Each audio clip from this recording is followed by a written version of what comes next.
I'm not too keen on what are known as hex-based military games, but many have told me that this title in particular is one to make an exception for. It's also the rare breed that has a fan translation patch on romhacking.net. Sadly, I could not get that patch to work, but if you want to give it a go, be my guest. Either way, hex-based military strategy games must have been quite popular in Japan because I've stumbled upon many in discount bundles online and I've found quite a few with anime licenses to boot.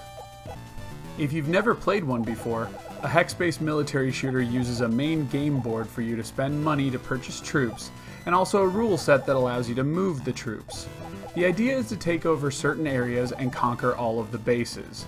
As expected, there is a combat element, and from what I can tell, this is simply a case of by the numbers tracking, and whoever has the biggest army wins.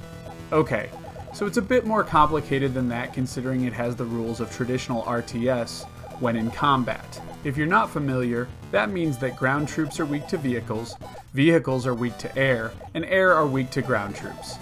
It's not much to look at in these screens, and the soundtrack is quite minimal, so at first glance it appears the CD format has been wasted.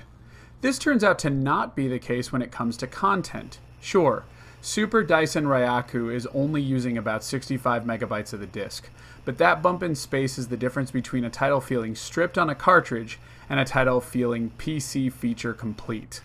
This is especially true with this title when you compare it to the Super Famicom release that was also only in Japan. I have to admit that as boring as this all looks, it's quite addictive.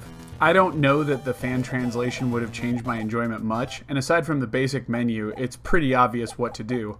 But setting up a game would probably be much easier in English for Western players. It's not for everyone, but this is just another genre piece, and a rock-solid one at that, to add to the PC Engine CD's growing library.